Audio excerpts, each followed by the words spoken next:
అందరూ కూర్చోవలసిందిగా కోరుతున్నా. ఈరోజు అన్న దయచేసి మీరందరూ ఆగాలి. అక్కడ తమ్ముడు మీరు ఆగండి. మీరు మీటింగ్ ఆలస్యంగా వచ్చి డిస్టర్బ్ చేయొద్దండి దయచేసి. అందరికీ నమస్కారం. ఈరోజు యాదవ సోదరులతో ముఖాముఖి కార్యక్రమానికి వచ్చేసిన మా యాదవ సోదరులందరికీ పేరు పేరున నా హృదయపూర్వక నమస్కారాలు. మిమ్మల్ని ఉద్దేశించి దయచేసి పల్లా శ్రీనివాస్ గారిని మాట్లాడవలసిన 2 మాటలు మాట్లాడవలసిందిగా పెద్దలు నేను కోరుతున్నా. Thank you. యాదవ సోదరులందరికీ నమస్కారం. మరి ఈరోజు యువగలం సందర్భంగా మరి యువ నాయకులు తెలుగుదేశం పార్టీ జాతీయ జనరల్ సెక్రటరీ అయినటువంటి గౌరవనీయులు లోకేష్ బాబు గారితో ముఖాముఖి జరపాలని నిర్ణయించుకోవడం, అందులో మీరందరూ పాల్గొనడం, మాకు అవకాశం కల్పించడం నిజంగా వారికి ధన్యవాదాలు తెలియజేసుకుంటున్నాం. అయితే యాదవ్ సోదరులు మొదటి నుంచి కూడా తెలుగుదేశం పార్టీతో అనుబంధంగా ఎప్పటి నుంచో ఉన్నారన్న మాట వాస్తవం. ఈ మధ్యన కొంతమంది అంటే ఈ నాయకులు కొంతమంది వైసీపీ నాయకులు మన ఓట్ బ్యాంక్ని చెదరగొట్టడానికి ప్రయత్నాలు చేస్తున్నారు. అయినప్పటికీ కూడా తెలుగుదేశం పార్టీలోనే యాదవులు ఎప్పుడు ఉంటారు, ఇప్పుడు ఉన్నారు, భవిష్యత్తులో కూడా ఉంటారని చెప్పేసి మీకు తెలియజేస్తున్నాను. అయితే యాదవులకి జనరల్గా వృత్తిపరంగా వాళ్ళకి ఉండడం వల్ల వాళ్ళు రాజకీయంగా అంత ముందుకు రాలేనటువంటి పరిస్థితి. కానీ ఇప్పుడు మాత్రం యువత చదువుకొని ముందుకు వచ్చి నాయకత్వం అందుకోవాలన్న ఒక ఆలోచనతో ఉన్నారు. ఈ సమయంలో మనం అవకాశాలు కల్పిస్తే ఖచ్చితంగా మంచి నాయకులుగా ఎదిగేటువంటి అవకాశం ఉంటుందని చెప్పేసి తెలియజేస్తున్నాం. అందులో మీ దృష్టికి తీసుకొస్తే ఖచ్చితంగా మీరు ఇచ్చినటువంటి మాట నించోబెట్టుకుంటారు అనే నమ్మకంతో కూడా అందరూ ఉన్నారని చెప్పేసి తెలియజేస్తున్నారు. అయితే నాకు జిల్లా అంటే వైజాగ్ పార్లమెంట్ అధ్యక్షుడిగా ఇది ఇచ్చింది కేవలం యాదవ సామాజిక వర్గానికి ఇవ్వాలనే ఉద్దేశంతోనే మరి నాకు ఈ స్థానం కల్పించారని చెప్పి మీకు తెలియజేస్తున్నాను. నేను ఖచ్చితంగా యాదవ సోదరుల అభివృద్ధి కోసం ముఖ్యంగా రాజకీయంగా తెలుగుదేశం పార్టీతో మమేకమై ఇంకా నా కృషి చేస్తానని చెప్పి తెలియజేస్తూ దానికి నాకు సహాయ సహకారాలు అందించాలని చెప్పేసి అన్నగారిని కోరుతూ అలాగే ముఖ్యంగా ఈరోజు వాళ్ళకు ఉన్నటువంటి ఒక డిమాండ్ ఏంటంటే మరి ఎక్కువ మంది వెనకబడినటువంటి పరిస్థితి ఉంది కనుక రాయలసీమలో అలాగే ఉత్తరాంధ్ర వెనకబాటు ప్రాంతాలుగా తీసుకున్నారు. అయితే రాయలసీమలో యాదవుల్ని బీసీ బిలో పెట్టారు, ఉత్తరాంధ్రకు వచ్చేసరికి బీసీ డిలో ఉన్నారు. దానివల్ల ఈ ఉద్యోగ అవకాశాలు కానీ విద్యా అవకాశాలు కానీ కోల్పోతున్నాం. కనుక రాయలసీమ ప్రాంతంలో ఏ విధంగా అయితే ఆ బీసీ బిలో ఉందో మమ్మల్ని కూడా బీసీ బిలో పెట్టండి, ఎందుకంటే ఈ ప్రాంతం వెనకబడినటువంటి ప్రాంతం కనుక అని చెప్పి ఎక్కువ మంది యొక్క మనోభావాలు మీకు తెలియజేస్తున్నాను. దయచేసి ఈ విధంగా తీసుకెళ్తే బాగుంటుందని చెప్పేసి మిమ్మల్ని రిక్వెస్ట్ చేస్తూ నాకు ఈ అవకాశం ఇచ్చినందుకు మీ అందరికీ కూడా పేరు పేరున నమస్కారాలు తెలియజేస్తూ సెలవు తీసుకున్నాను. నమస్కారం. మీతో ముఖాముఖి కార్యక్రమం అంటే మీ తరపున వకాలత్ పొంది అన్ని ప్రశ్నలు అడిగేశాడు, అన్ని డిమాండ్లు అడిగేశాడు ఆయన. నమస్కారం. అందరికీ నమస్కారం. ముఖ్యంగా మన ఉత్తరాంధ్రలో మన యాదవ కమ్యూనిటీ అంతా బడుగు బలహీన వర్గాలకు చెందినవారు. అవన్నీ గుర్తించి మన యువ నాయకుడు మన నారా లోకేష్ గారు మీతో నేరుగా మీ కమ్యూనిటీ తరఫు కష్టాలు తెలుసుకోవాలనే ఆలోచనతోటి మంచి సంకల్పంతో ఈ కార్యక్రమానికి అవకాశం ఇచ్చేందుకు అందరూ గట్టిగా చప్పట్ల ద్వారా మన యువ నాయకుడు లోకేష్ గారికి అరసుద్దాలు తెలపాలని మీ అందరినీ కోరుకుంటూ మీరు 1 by 1 అందరూ ఇంపార్టెంట్ అందరూ కూడా ఒక్క అడిగిన పాయింట్ అడగకుండా కొత్త పాయింట్ అడిగితే సారు రేపు రాబోయే రోజుల్లో ఈ రోజు ఏదైతే యువగలం పాదయాత్రలో మన యువ నాయకుడు నారా లోకేష్ గారు తెలుసుకుంటున్నారో ఆ సమస్యలని కూడా రేపు మన ప్రభుత్వం రావడం తగ్గో, మన ముఖ్యమంత్రిగా చంద్రబాబు రావడం తగ్గో, మన యువ నాయకుడు నాయకత్వాలు అవన్నీ కూడా ఇంప్లిమెంటేషన్ అవుతాయని మీ అందరూ కూడా పేరు పేరున మరొకసారి ప్రోగ్రామ్ వరకు డిసిప్లిన్ గా అందరూ కూడా సమయం పాటించాలని మా యాదవ్ సోదరులందరికీ అన్న మా ప్రాంతంలో యాదవులు ఆ రోజు క్రిస్టియన్ వంశానికి చెందిన కులం ఇది. అందుకు ఆలోచనతోటి అన్నగారు నందమూరి తారక రామారావు కృష్ణావతారంలో ఉన్న ఫోటో ప్రతి ఒక్క యాదవుల ఇంట్లో కూడా, ప్రతి ఒక్క యాదవుల పూజ గదిలో ఆ మహానుభావుడు నందమూరి తారక రామారావు కృష్ణుడు వేషధారంలో ఉన్న ఫోటో పెట్టి ప్రతి పూజ గదిలో కూడా పూజిస్తారన్న. అది మా ప్రాంతంలో ఉన్న యాదవ్ కమ్యూనిటీకి మన తెలుగుదేశం పార్టీ వ్యవస్థాపక అధ్యక్షులు నందమూరి తారక రామారావు మీద భక్తిభావం ఉన్న 100% అనంపటే ఉంటారు. ప్రతి ఎలక్షన్ వాటిలో కూడా మన పార్టీ మీద ఎంతో విధేయతగా ఉంటున్నారు. అలాగే మా నియోజకవర్గంలో కూడా మన కసికోట మండలంలో కూడా మనం కూడా మండల ప్రెసిడెంట్ యాదవ్ కమ్యూనిటీ కూడా ఇచ్చామన్నా. ఇక్కడ కసికోట మండలంలో వాళ్ళ వైఫ్ కి ఇచ్చామన్నా, పంచదార లక్ష్మి గారు అశ్వర్ గారు వైఫ్ కూడా ఇచ్చామన్నా. అలాగే 4 ఎంపీటీసీలు, 8 మంది సర్పంచులు మన పార్టీలో కూడా మంచి స్థానం కల్పించారన్నా. మీరు కూడా మా తమ్ముడు పల్లా శ్రీని గారికి మంచి అవకాశం కల్పించేందుకు, జిల్లా అధ్యక్షులు ఇచ్చేందుకు మరొక్కసారి మా యాదవ్ కమ్యూనిటీ తరఫున మా లోకేష్ అన్న గారికి కూడా మీ తరఫున నా తరఫున ప్రత్యేక ధన్యవాదాలు తెలుపుతూ ఇప్పుడు సభ సార్ మాట్లాడతారు. 1 by 1 అన్ని కూడా క్లుప్తంగా చెప్పండి. యమ స్పీడ్ లో ఉన్నావు తమ్ముడు. జై యాదవ్, జై యాదవ్. ఈరోజు ఈ సమావేశానికి ఇచ్చేసిన మా యాదవ్ సోదరులందరికీ పేరు పేరున నా ఉదయపూర్వక నమస్కారాలు. ఇక్కడున్న అందరినీ ఒకసారి ఆలోచించమంటున్నా. యాదవ సోదరులకి రాజకీయ ఆర్థిక స్వాతంత్రం వచ్చిందంటే దానికి కారణం విశ్వవిఖ్యాత నట సార్వభౌమ స్వర్గశ్రీ నందమూరి తారక రామారావు గారు. ఆనాడు మన సామాజిక వర్గానికి చెందిన కుర్రోల్ని ఎత్తికి ఎమ్మెల్యేలు చేసి మంత్రులు కూడా చేసిన ఘనత మన అన్న ఎన్టీఆర్ది. ఇక్కడ మీరందరూ ఆలోచించాలా. బాబు గారు ముఖ్యమంత్రి ఉన్న 5 సంవత్సరాల్లో ఆర్థిక శాఖ మంత్రి యనమల రామకృష్ణ గారు. ఇప్పుడు ఆర్థిక శాఖ మంత్రి ఎవరండి? బుగ్గన్న రాజేంద్రనాథ్ రెడ్డి గారు. చంద్రబాబు నాయుడు గారు ఉన్నప్పుడు టీటీడీ చైర్పర్సన్ ఎవరండి? పుత్తా సుధాకర్ యాదవ్ గారు. ఇప్పుడు టీటీడీ చైర్పర్సన్ ఎవరండి? వైవి సుబ్బారెడ్డి గారు. తెలుగుదేశం వైవి సుబ్బారెడ్డి గారు మొన్నటి వరకు, ఇప్పుడు భూమన్న కరుణాకర్ రెడ్డి గారు. నేను ఇంకా వైవి సుబ్బారెడ్డి గారి గురించి ఆలోచిస్తున్నా. ఏపీఐఏసీ చైర్మన్ గారు గతంలో ఎవరు? కృష్ణ యాదవ్ గారు. ఇప్పుడు అదే ఏపీఐఏసీ చైర్మన్ ఎవరు? జబర్దస్త్ ఆంటీ.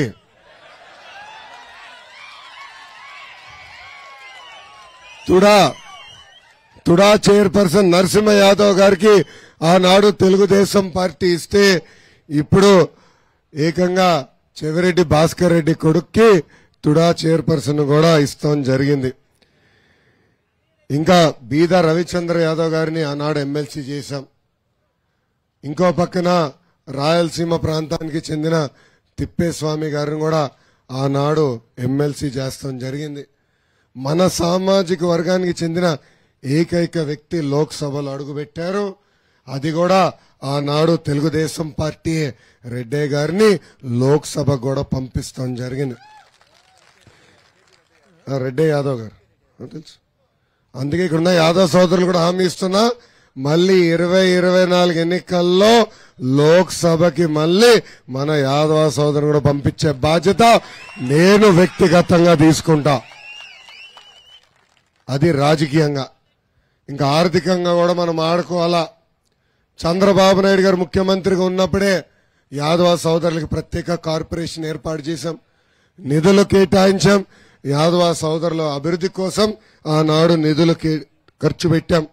ఆదరణ పథకం ద్వారా 90% సబ్సిడీ ద్వారా పన్నిమొట్లు అందజేశాం. గొర్రెలు కొనాలంటే సబ్సిడీ ఇచ్చాం. గొర్రెలు కావాల్సిన ఫీడ్ అందజేశాం. మందులు కూడా సబ్సిడీ ద్వారా అందజేశాం.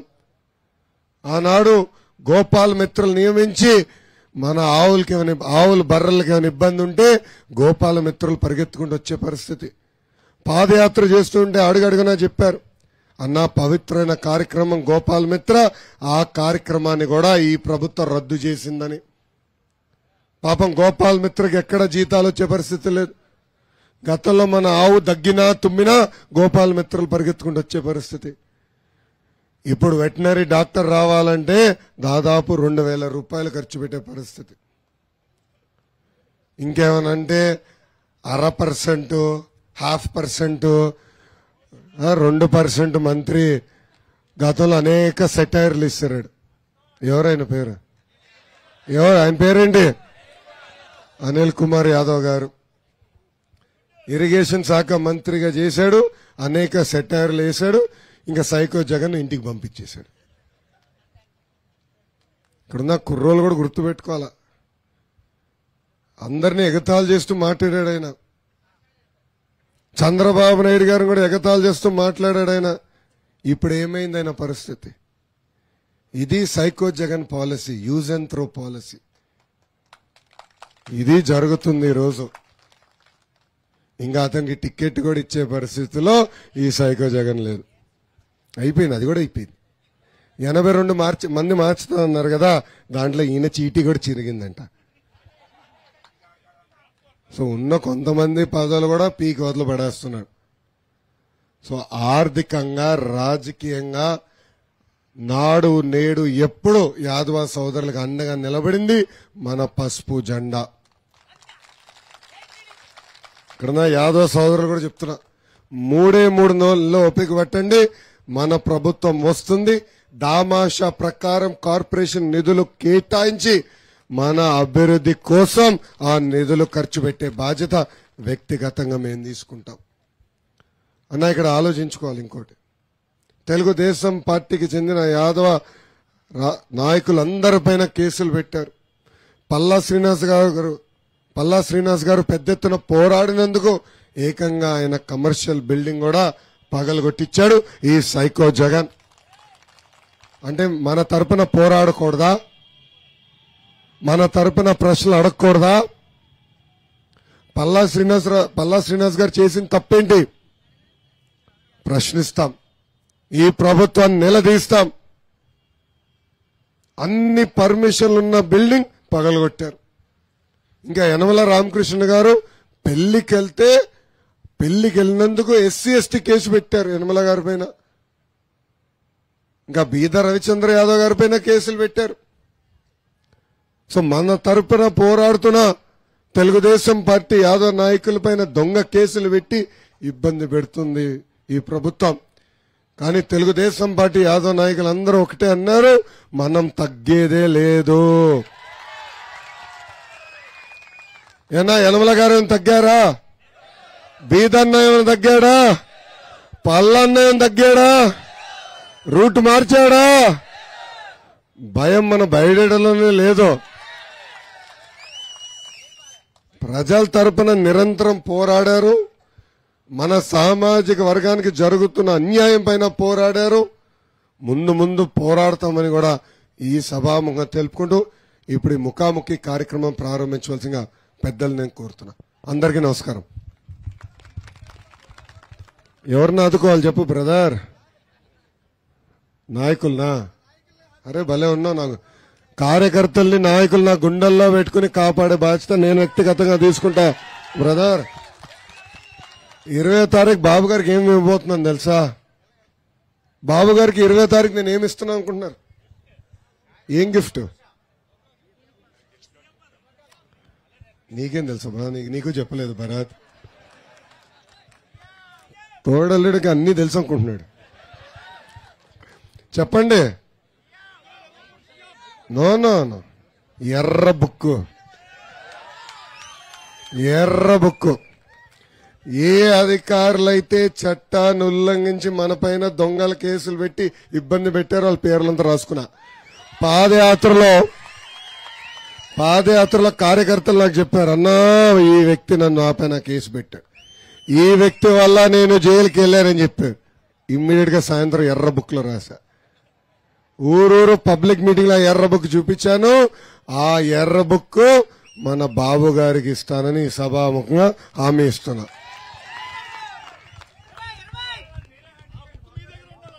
నా దగ్గర ఉండాలా? కాపీ పెట్టుకుంటాలే.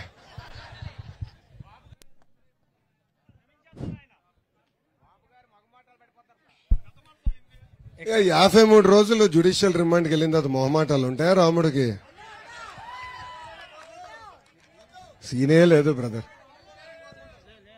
ఆ రోజు వస్తాడు కదా సింహం, వస్తాడు చూడు. 20వ తారీఖు ఏం మాడతారు విన్నాం. వేటాడుతుంది సైకోని చూడు సింహం. బాబు గారు అప్పుడప్పుడు మర్చిపోయినా వడ్డీతో సహా నేను చెల్లిస్తా, ఏం కంగారు పడదు. అన్న ముందుగా నమస్తే. మా యాదవ సోదరులతో కూర్చొని ముఖాముఖి మాట్లాడాలనే మీ ఆలోచనకు ముందుగా నేను ప్రత్యేక కృతజ్ఞతలు తెలియజేసుకుంటున్నానన్నయ్య. ఇక్కడికి విచ్చేసిన యాదవ సోదరులందరికీ మరొకసారి ఇంతమందిని ఒకే దగ్గర కలవడం కూడా చాలా ఆనందంగా ఉంది. ముందుగా నేను ఒక 2 పాయింట్లు మీ ముందు తీసి రావాలనుకుంటున్నానన్నా. అన్న, మా యాదవ సోదరులు ఎక్కువగా గొర్రెల పెంపకంపై ఆధారపడి ఉంటాం. అలాంటి నిత్యం పొద్దున్న వెళ్ళిపోయి మార్నింగ్ 6కి వెళ్ళిపోయి ఈవినింగ్ వరకు ఆ గొర్రెల పెంపకంలో ఉండిపోతారు.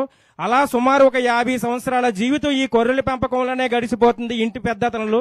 నేనేమంటానంటే అన్న, వాళ్ళు వయసు మడలిన తర్వాత వాళ్ళ కుటుంబానికి ఆసరాగా ఉండేలాగా ఒక పెన్షన్ సదుపాయం కలిగించాలని మనస్ఫూర్తిగా మీకు వేడుకుంటున్నానని. 50 సంవత్సరాలు దాటిన ప్రతి గొర్రెల పెంపకాదుడికి. అన్న, 2వ పాయింట్ ఏంటంటే మేము ఎక్కువగా కొలిసే మా కృష్ణుడు మేమంటే మా సమీపంలో ఉంటే మేము చాలా ఆనందంగా ఉంటాం. ప్రతి 100 కుటుంబాలు ఉన్న పంచాయతీలో కృష్ణుడి గుడి కట్టుకునేలా ఆ పంచాయతీలో స్థలం కేటాయించాలని మనస్ఫూర్తిగా వేడుకుంటున్నాం. ఎందుకంటే అన్నయ్య, మేము కొంతమంది ఉన్న అవతల పార్టీల తరపున కానీ రాజకీయ దౌర్జన్యాలకు కానీ ఎదిరి వెళ్ళి అడగలేకపోతున్నాం. కాబట్టి 100 కుటుంబాల దాటి ఎక్కడైతే యాదవ సోదరులు ఉన్నారో అది ఒక ప్రభుత్వం కంపల్సరీగా స్థలం కేటాయించే విధంగా చేయాలని వేడుకుంటున్నామని ఈ అవకాశం ఇచ్చిన మీ అందరికీ ప్రతి ఒక్కరికి వేడుకుంటూ సెలవు తీసుకుంటున్నాను. Thank you.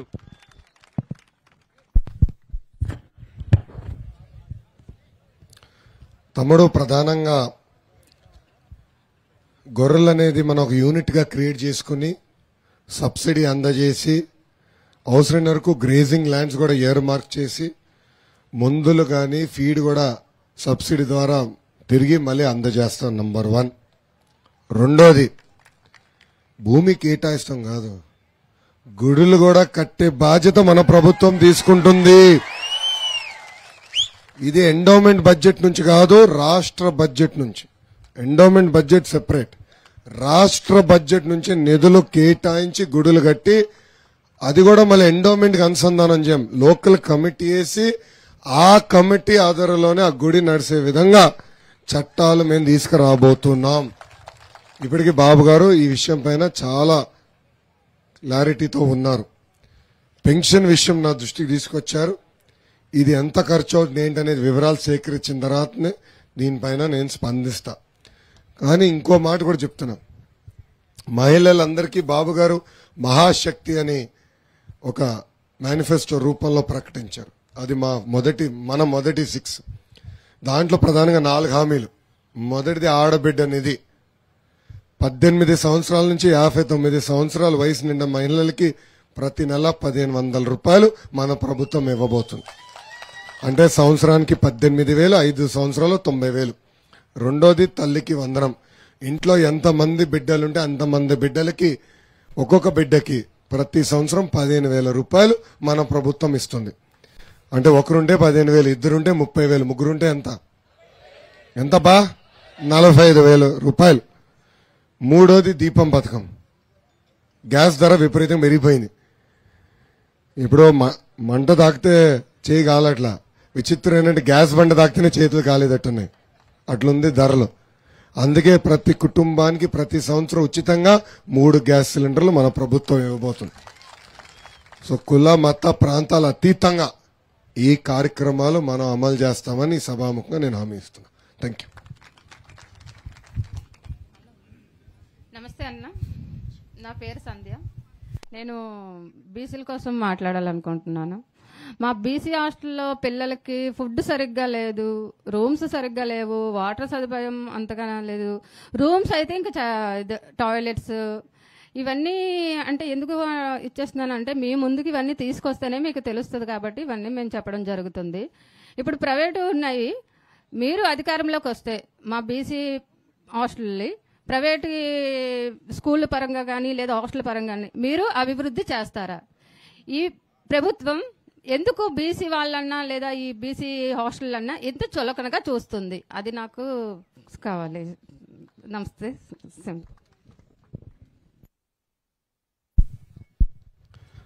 అమ్మా, ఈరోజు ఈ ప్రభుత్వంలో బీసీల పరిస్థితి చాలా దారుణంగా ఉంది.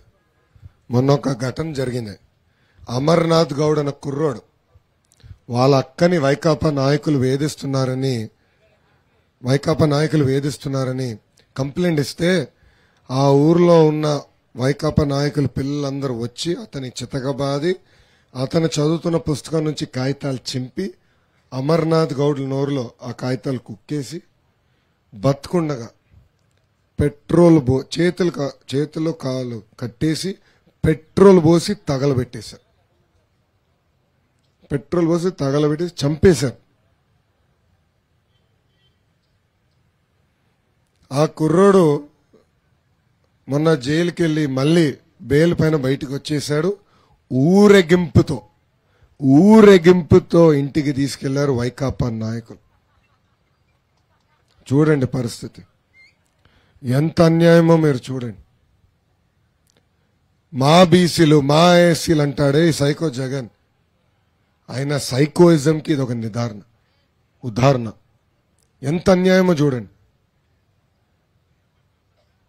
ఇంతేకాదు, ఆంధ్ర రాష్ట్ర వ్యాప్తంగా ఇప్పటికీ నాకున్న సమాచారం మేరకు 26,000 మంది బీసీల పైన దొంగ కేసులు పెట్టి వేధించింది ప్రభుత్వం.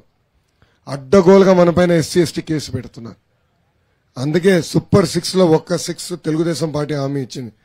మన ప్రభుత్వ అధికారంలోకి వచ్చిన వెంటనే బీసీలకు ఒక ప్రత్యేక రక్షణ చట్టం మనం అమలు చేస్తున్నాం.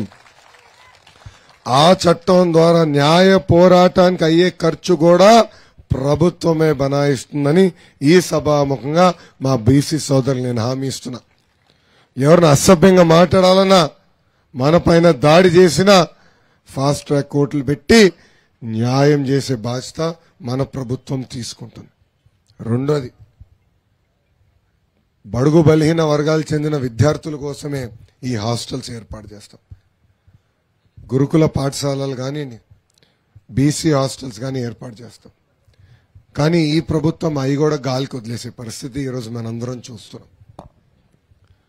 అందుకే గతంలో కూడా మన ప్రభుత్వం అధికారంలో ఉన్నప్పుడు దాదాపు 2,000 కోట్ల రూపాయలు కేటాయించి మన హాస్టల్స్ రిపేర్లకి ఖర్చు పెడతాం జరిగింది. కానీ అది సరిపోదు, ఇంకా చేయాల్సిన అవసరం ఉంది. మన హాస్టల్స్ లో మెరుగైన మౌలిక సదుపాయాలు కల్పించే బాధ్యత మన ప్రభుత్వం తీసుకుంటుంది. ఇంకో పక్కన మనకు రావాల్సిన పీజీ ఫీ రీంబర్స్మెంట్, విదేశీ విద్య, ఇవన్నీ కూడా ఈ ప్రభుత్వం రద్దు చేసింది.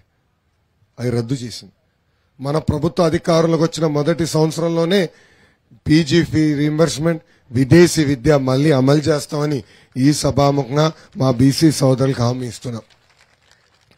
ఈ వసతి దీవెన, విద్యా దీవెన అని ఒక పనికిమాల సంక్షేమ కార్యక్రమాలు పెట్టాడు. ఇప్పుడు తల్లి బిడ్డ అకౌంట్లు ఇద్దరు కలిసి జాయింట్ అకౌంట్లు పెట్టుకోవాలంట. ఎందుకండి గోలా? డబ్బులు ఏమైనా ఉంటే డైరెక్ట్ గా కాలేజ్ అకౌంట్లు వేయచ్చు కదా, అప్పుడు ఇబ్బంది ఉండేది కాదు కదా.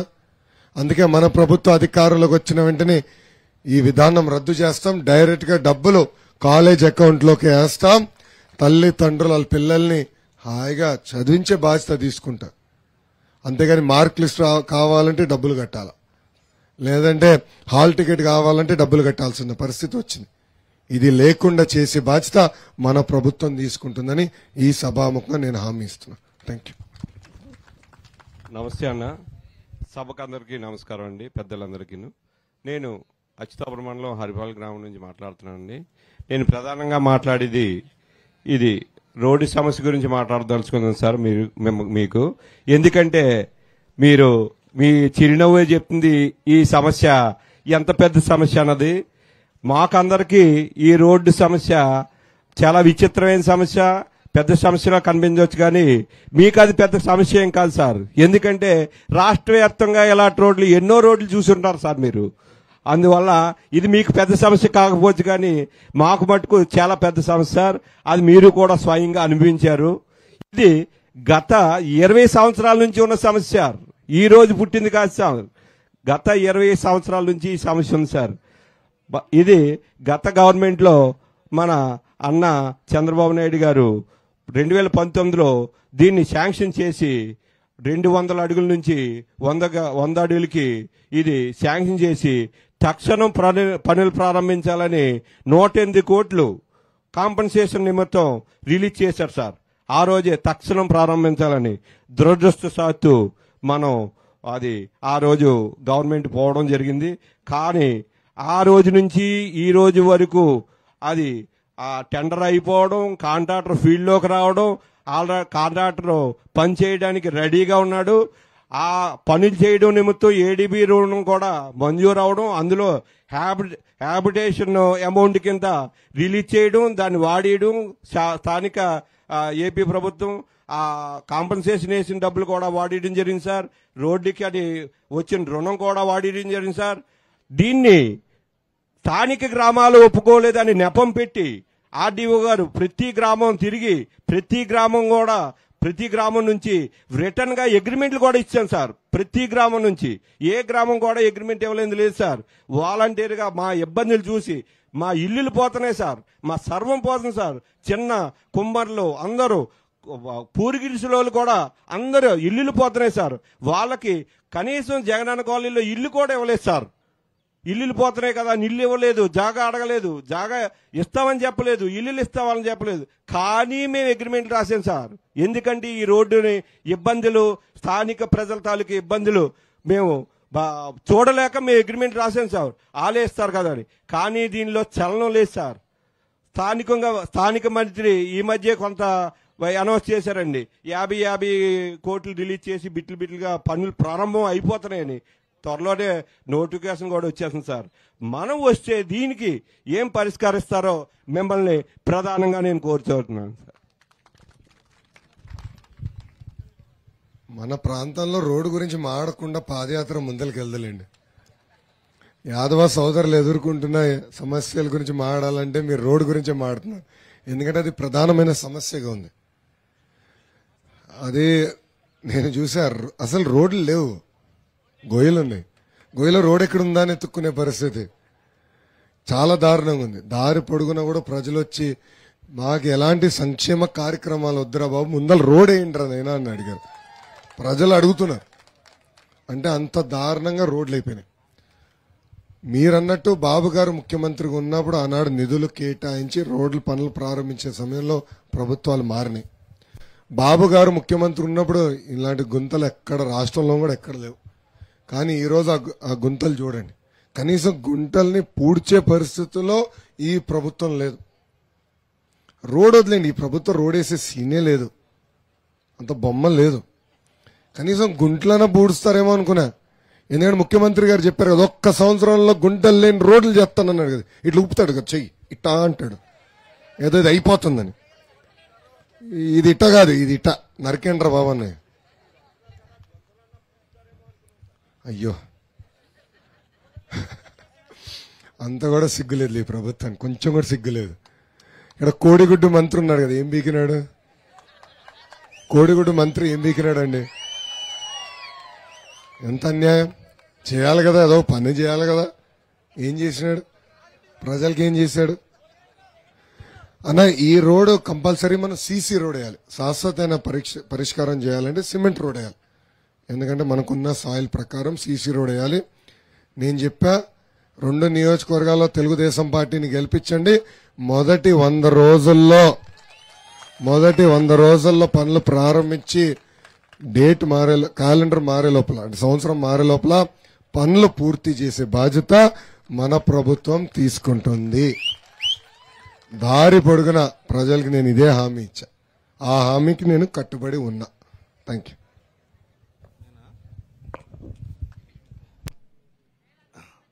సభకు నమస్కారం. లోకేష్ బాబు గారికి, అలాగే చంద్రబాబు నాయుడు గారికి, తాతయ్య ఎన్టీ రామారావు గారికి నమస్కారం. ఏమీ లేదు బాబు, నా పేరు సీరా అచ్చిబాబు, ఎలమంచిలి. నేను పాత రామారావు గారి స్థాయిలో తెలుగుదేశంలో ప్రవేశించాము. ఆ రోజు ఆయన అభిమాని. ఈవేళ యాదవ సంఘం తాలూకా సబ్జెక్ట్ కాబట్టి బాబు, కలియుగ ప్రత్యక్ష దైవం వెంకటరమణమూర్తి మా యాదవ జాతిని ఆయన ప్రసాదించిన వరం ఏంటంటే సన్నిధి గొల్ల అని చెప్పి మొదటి దర్శనం మా జాతికే ప్రసాదించాడు మహానుభావుడు. దాన్ని ఏ ప్రభుత్వం కూడా గుర్తించి మాకు ఎప్పుడు చైర్మన్ పదవులు ఇవ్వలేదు. ఒక్క మన తెలుగుదేశం గవర్నమెంట్లోనే పుట్టా సుధాకర్ యాదవ్ గారికి మీరిచ్చి న్యాయం చేశారు, మమ్మల్ని గుర్తించారు. అయితే రేపు రాబోయే మీ గవర్నమెంట్లో మాకు ఆ టీటీడీ బోర్డులోని చైర్మన్ పదవి మా జాతికి మీరు ప్రసాదించి దేవుడిచ్చినటువంటి వరాన్ని పూజారి కూడా అనుగ్రహించాడనేటువంటి భావనని కల్పిస్తారని అది తమ దృష్టికి తీసుకొస్తున్నాను. ఇంకా రెండు సమస్యలు. రెండో విషయం ఏంటంటే, ఇప్పుడు సామాజిక పరంగా చూస్తే బలమైనటువంటి సామాజిక వర్గాలతో మాది చాలా వేకర్ సెక్షన్ బాబు. ఏ కులంతో కూడా పోటీ పడి మేము రాజకీయాల్లో డైరెక్ట్ ప్రత్యక్ష రాజకీయాల్లో వచ్చే శక్తివంతమైనటువంటి కులం కాదు మాది. కాబట్టి దయచేసి రాబోయే మీ గవర్నమెంట్లో కనీసం నామినేటెడ్ పోస్టుల్లోనైనా సరే మా వాళ్ళకి ఇచ్చి న్యాయం చేస్తారని చెప్పి నేను సభాముఖంగా తమ దృష్టికి తీసుకొస్తున్నాను. మరి సెలవు.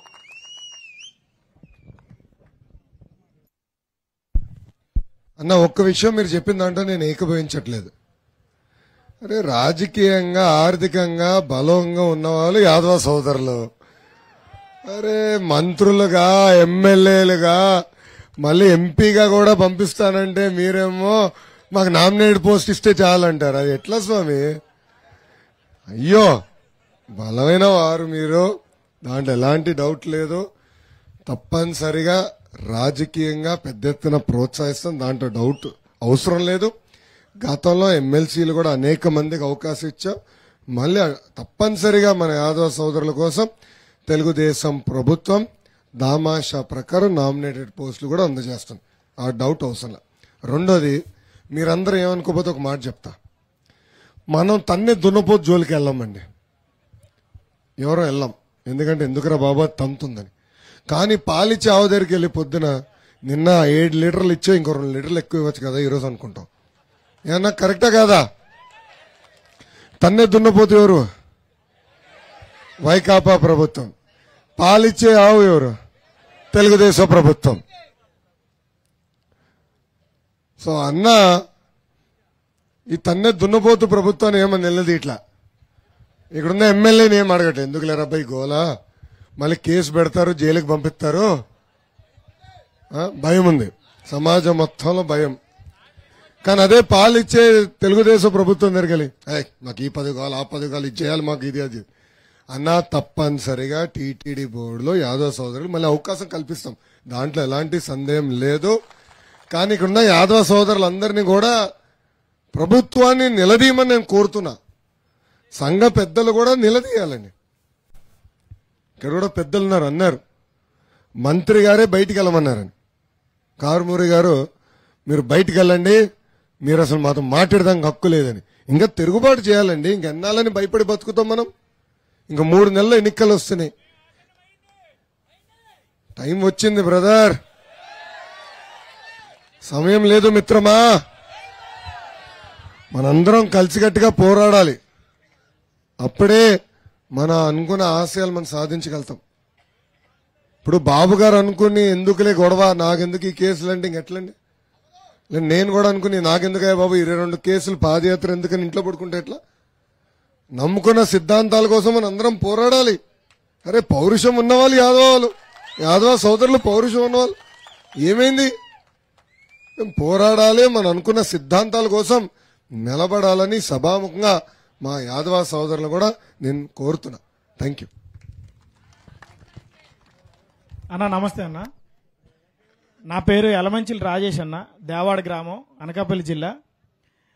ఇప్పటి వరకు మా సోదరులందరూ అడిగిన ప్రశ్నలందరికీ సమాధానం చెప్పారు, చేస్తారని నమ్మకం కూడా మాకు ఉంది. అదేవిధంగా మా గతంలో 13 జిల్లాలు, ఇప్పుడు 26 జిల్లాలు అయినా మా జిల్లాల్లో సుమారు 6 నుంచి 10% వరకు యాదవ్ సోదరులు అందరూ ఉన్నామన్న. కొన్ని నియోజకవర్గాల్లో అయితే ప్రధాన కమ్యూనిటీ కూడా మాది ఉంది. ఈ 26 జిల్లాల్లో మా కమ్యూనిటీ పరంగా సామాజిక భవనాలు ఏర్పాటు చేస్తారని మీ యొక్క అధికారంలోకి వచ్చిన వెంటనే ఈ యొక్క విషయాన్ని మీరు మేనిఫెస్టోలో చేర్చి మాకు న్యాయం చేస్తారని కోరుకుంటున్నాం అన్న. తమ్ముడు చాలా మంచి పాయింట్. బాబు గారు ముఖ్యమంత్రిగా ఉన్నప్పుడు దామాషా ప్రకారం ఎక్కడైతే ఉపకులాల వారిగా బీసీ సోదరులు ఎక్కడైతే ఎక్కువ ఉన్నారో ఆ ఉపకులాల వారిగా భవనాలు కట్టేదానికి నిధులు కేటాయించారు. నాకున్న అవగాహన మేరకు దాదాపు 200 కోట్ల రూపాయలు ఆనాడు కేటాయించి పనులు కూడా ప్రారంభించారు. అయిపోయే దశకు వచ్చే గల ప్రభుత్వాలు మారినాయి. అవి ఎక్కడైతే పనులు ఆగిపోయినా అక్కడే ఉన్నాయి భవనాలు. ఓపిక పట్టు 3 నెలల్లో మళ్ళీ మన ప్రభుత్వం వస్తుంది. ఆగిపోయిన పనులు మళ్ళీ పూర్తి చేసే బాధ్యత మనం తీసుకుందాం. మీరు అడిగిన మేరకు ఎక్కడైతే యాదవ సోదరులు ఎక్కున్నారో అక్కడ భవనాలు కూడా కొత్త భవనాలు కట్టించే కమ్యూనిటీ బిల్డింగ్స్ కట్టించే బాధ్యత మేము తీసుకుంటాం. ముందర నియోజకవర్గ స్థాయిలో కట్టుకుందాం. దెన్ నెక్స్ట్ ఫేజ్ మండల్ స్థాయిలో కూడా కట్టాలనేది తెలుగుదేశం పార్టీ ఆలోచన. తప్పనిసరిగా దానికి కట్టుబడి ఉన్నాము. రెండో విషయం, తెలుగుదేశం పార్టీ మేనిఫెస్టో ఈ సూపర్ 6 తో వెళ్దామని ఇది హామీగా ఇస్తున్నా. ఇక్కడ లైవ్ లో ఉంది, నేనే రికార్డ్ చేస్తున్నా మీకోసం. మీరు రికార్డ్ చేయాల్సిన అవసరం లేదు, మొత్తం యూట్యూబ్ లో ఉంటుంది. సైకో జగన్ లాగా పరదాలు కట్టుకుని తిరగాలని కోరిక నాకు లేదు స్వామి.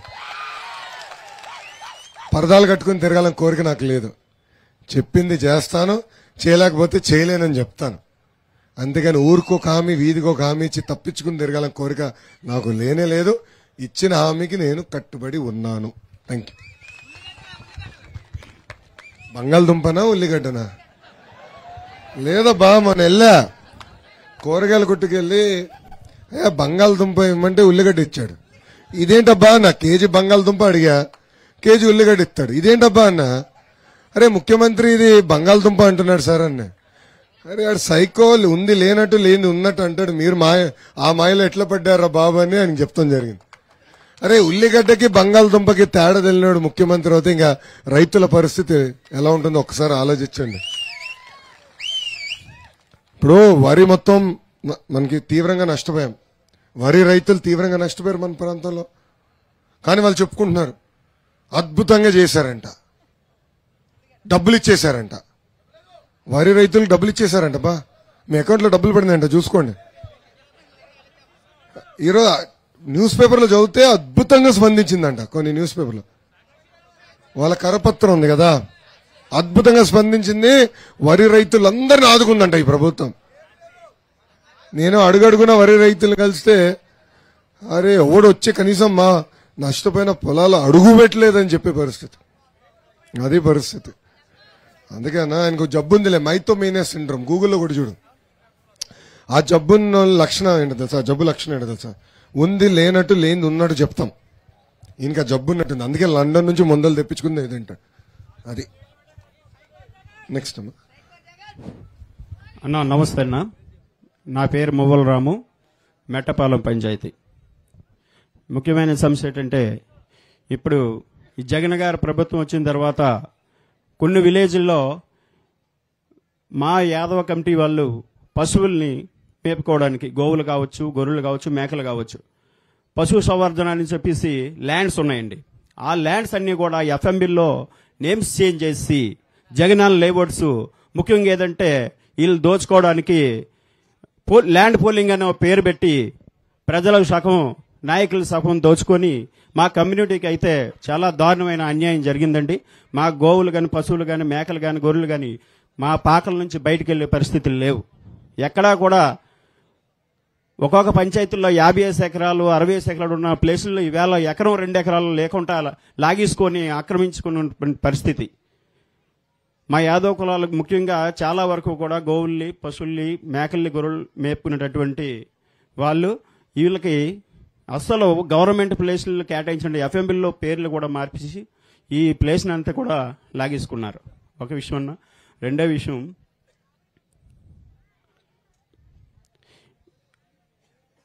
కొత్తగా ఏర్పడినటువంటి అనకాపల్లి జిల్లాలో మొత్తం మీద 3 లక్షల పైచైలు మా యాదవ్ సభ్యులు ఉన్నారండి ఓటింగు.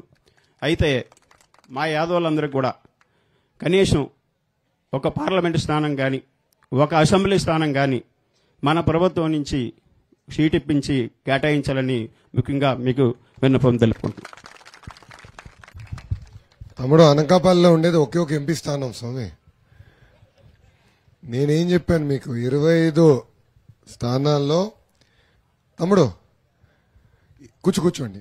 25 ఎంపీలు ఉన్నారు ఆంధ్ర రాష్ట్రానికి, లోక్సభ ఎంపీలు. 25లో గెలిసే ఎంపీ సీటు యాదవ సోదరులకు ఇచ్చే బాధ్యత తెలుగుదేశం పార్టీ తీసుకుంటుంది. ఇప్పుడు సైకో జగన్ లాగా ఓడిపోయే సీట్లు మేము బీసీ సోదరులకు ఇచ్చే అలవాటు లేదు స్వామి. ఇప్పుడు 82 మంది ఎమ్మెల్యేలు మారుస్తున్నా అని చెప్పాడు కదా. ఇక్కడ ప్రజలందరూ కూడా ఈ విషయం ఒకసారి ఆలోచించాలండి. మన ఇంట్లో చెత్త తీసుకుని పక్కోడి ఇంటి ముందలేస్తే అది బంగారం అవుదు కదా, అది చెత్తే కదా. మళ్ళీ ఒక్క నియోజకవర్గంలో శాసనసభ్యుడు పనికిరాడు అని తేల్చిన తర్వాత ఇంకొక నియోజకవర్గానికి షిఫ్ట్ చేస్తే ఎట్లా పనికొస్తాడండి? ఇదే నాకు అర్థం అవదు. ఇక్కడేమో వేలాది కోట్ల రూపాయలు దోచేశారు, పక్క నియోజకవర్గం పంపిస్తే ఇంకా 10,000 కోట్లు దోచేస్తారు. ఇదే వింతకుంది. ఆయన అది కూడా పరిస్థితి ఎలా ఉందంటే గెలిచే సీట్లంతా ఒక సామాజిక వర్గానికి ఇచ్చుకుంటారు, ఓడిపోయే సీట్లంతా ఏమో బీసీ సోదరులకు వదిలిపెడతారు. అన్న కడప జిల్లాలో యాదవ సోదరుడికి ఎమ్మెల్యే సీట్ కేటాయించిన ఏకైక పార్టీ తెలుగుదేశం పార్టీ. నేను మన కడప జిల్లాలో కూడా పాదయాత్ర చేసినప్పుడు అక్కడ చెప్పా, యాదవ సోదరులు మీటింగ్ పెట్టినప్పుడు కూడా చెప్పా, యాదవ సోదరుల పైన కూడా పవిత్రమైన బాధ్యత ఉంది, ఐక్యంగా పోరాడాలి, ఇచ్చిన తెలుగుదేశం పార్టీ ఇచ్చిన ఎమ్మెల్యే ఎంపీ సీట్లు కూడా గెలిపించాలని ఈ సభాముఖంగా నేను మిమ్మల్ని కోరుతున్నా. లేదంటే ఇచ్చిన 1-2 ఎంపీ సీట్లు గెలిపించుకోకపోతే ఏమవుతుంది తర్వాత? ఇంకా గెలవరలే ఎందుకు ఇవ్వాలంటారు. అది జరగకుండా చూసుకోవాల్సిన పవిత్రమైన బాధ్యత మనందరి పైన ఉందని ఈ సభాముఖంగా యాదవ సోదరులందరికీ నేను తెలియజేస్తున్నా. నమస్కారం అన్న. ఈరోజు ఈ కార్యక్రమంలో మీరు మాతో మాట్లాడే అవకాశం ఇచ్చినందుకు మీకు ముందుగా ధన్యవాదాలు. నా పేరు సబ్బి శ్రీనివాస్ యాదవ్. నేను యాదవ్ సంక్షేమ సంఘం జిల్లా ప్రధాన కార్యదర్శిగా పనిచేస్తున్నాను. గతంలో గొర్రెలు మేకలు పెంచుకునేటువంటి మా యాదవులకి ఇన్సూరెన్స్ సౌకర్యం ఉండేది సార్. అది ఏ జీవం ఎక్కడ చనిపోయినా, యాక్సిడెంట్లుగా పోయినా, మామూలుగా పోయినా మా యాదవులకి డబ్బులు వచ్చేవి. ఇప్పుడు ఆ ఇన్సూరెన్స్ని తొలగించారు.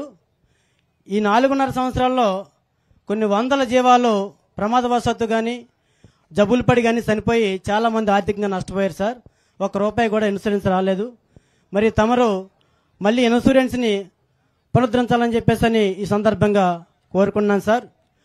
అలాగే గత మన తెలుగుదేశం ప్రభుత్వంలో మరి జీవో నెంబరు 559/1016 జీవోలు తీసుకొచ్చి గొర్రెల మేకల పెంపకందారులకి మరి కొండలు, బంజర్లు, చెరువు గర్భాలు కూడా ప్రత్యేకంగా వారికే కేటాయించే విధంగా జీవోలు కూడా గత ప్రభుత్వంలో ఇష్యూ చేశారు సార్.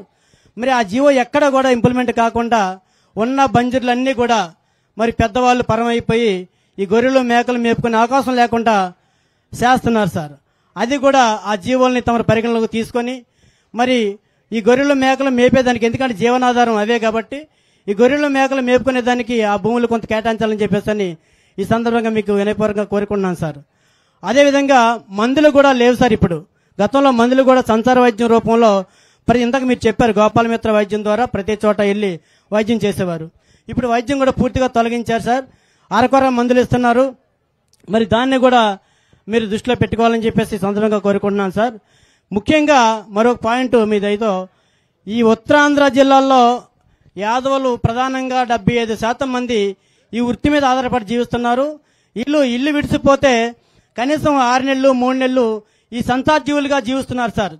ఈ కొండలు కోనలు తిరుగుకుంటూ 6 నెలలకు ఒకసారి ఇంటికి వచ్చి కుటుంబాన్ని కలవడం జరుగుతుంది. ఈ సమాజంలో ఏం జరుగుతుంది, అభివృద్ధి, టెక్నాలజీ కూడా అందుకోలేని పరిస్థితుల్లో యాదవులు ఉన్నారు సార్. అలాంటి యాదవుల్ని బీసీటీలో పెట్టారు. మరి ప్రభుత్వ పరంగా వచ్చే అనేకమైన రాయితీలు మరి వీళ్ళు కోల్పోతా ఉన్నారు. కాబట్టి ప్రధానంగా మా అందరి కోరిక, మా శ్వాస బీసీ-డి నుంచి బీసీ-బిలోకి మార్చాలని చెప్పేసి మేము జిల్లా వ్యాప్తంగా మీకు వినయపరంగా కోరి ప్రార్థిస్తున్నాం సార్. Thank you sir. తమ్ముడు, మన ప్రభుత్వ అధికారంలోకి వచ్చిన వెంటనే ఇన్సూరెన్స్ అమలు చేస్తాం. అవసరమైన మందులు సబ్సిడీ ద్వారా కూడా గతంలో ఎట్లిచ్చామో ఆ విధానం తీసుకొచ్చే బాధ్యత మన ప్రభుత్వం తీసుకుంటుంది. రెండోది, పెద్దలు కూడా చెప్పారు గ్రేజింగ్ ల్యాండ్స్ గురించి. నేను మీకు మీరు అడిగిన ప్రశ్న సమాధానం చెప్తాను, మిస్ అయ్యానది. ఆ జియో ఏదైతే 1116 అదేవిధంగా 512 జియో, ఆ జియో ఏదైతే ఉందో ఆ జియో పక్కడబందిగా అమలు చేసి ఆ భూములు మళ్లీ కేటాయించే బాధ్యత మన ప్రభుత్వం తీసుకుంటుంది. 2019లో ఒక్క అవకాశం అని ఒక వ్యక్తి అందరికీ ముద్దులు పెట్టి ముఖ్యమంత్రి అయ్యాడు. ఆనాడే బాబు గారు చెప్పారు, ఒక్క అవకాశం అని కరెంటు తీగ పట్టుకుంటామా, ఒక్క అవకాశం అని 420 ఏకంగా మన బీరువా తాళాలు ఇస్తామా అని. కానీ ఎవరు ఇన్లా. ఆ ఒక్క వ్యక్తి వల్ల ఈరోజు రాష్ట్రం ఎంత నష్టపోయిందో ఆలోచించండి. ఆ ఒక్క వ్యక్తి వల్ల మన సామాజిక వర్గం ఎంత వెనుకబడిందో ఒక్కసారి ఆలోచించమని ఈ సభాముఖంగా యాదవ సోదరులందరినీ కోరుతున్నా. ఇంకో పక్కన మీరు అడిగారు, పల్లా శ్రీనివాస్ గారు మాట్లాడేటప్పుడు చాలా స్పష్టంగా ఉత్తరాంధ్రలో మేము బీసీడీకి ఉన్నాం, అదే రాయలసీమకు వచ్చేగల మేము బీసీబీలో ఉన్నాం, బీసీడీ నుంచి బీసీబీకి మార్చాలని అందరూ కూడా ఒక కోరిక ఉంది. అది తప్పనిసరిగా మన ప్రభుత్వ అధికారంలోకి వచ్చిన వెంటనే బీసీ కమిషన్ దృష్టికి తీసుకెళ్దాం, వాళ్ళతో కూడా చర్చిద్దాం. ఇది కేవలం యాదవ సోదరులో ఉన్న ఇష్యూ కాదు, ఉప కులాల వరకు మిగతా కులాల్లో కూడా ఒక 5-6 కులాల్లో ఈ కోరిక ఉంది.